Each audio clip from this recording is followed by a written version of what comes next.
Nominated పోస్టుల భర్తీపై చర్చిస్తారా? MLC అభ్యర్థులపై నిర్ణయం తీసుకుంటారా?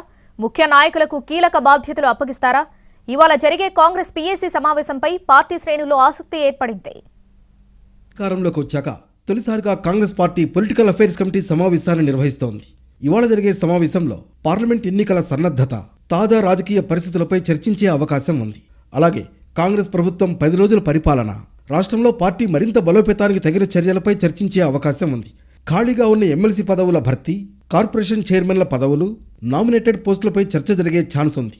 కొత్త డీసీసీల నియామకాలపై కూడా చర్చించనున్నట్లు తెలుస్తోంది.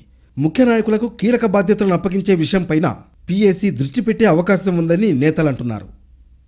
కాంగ్రెస్ ప్రభుత్వం అమలు చేస్తున్న గ్యారంటీలతో ప్రజలకు లాభం జరుగుతుంది. ప్రజలకు వాటిని ఎలా చేరువేయాలనే విషయంపైన పీఏసీలో చర్చకు వచ్చే అవకాశం ఉంది. ఇవాళ గాంధీభవన్లో జరిగే పీఏసీ మీటింగ్కు CM Revanth Reddy, deputy CM Mallu Bhatti Vikramarka, మంత్రులు, ముఖ్య నేతలతో పాటు పార్టీ తెలంగాణ ఇన్ఛార్జ్ మాణిక్రావు ఠాక్రే హాజరవుతారు. కాంగ్రెస్ పార్టీ అధికారంలోకి వచ్చిన తర్వాత జరుగుతున్న మొదటి సమావేశం కావడంతో ఎలాంటి నిర్ణయాలు తీసుకుంటారా అనే ఆసక్తి ఏర్పడింది.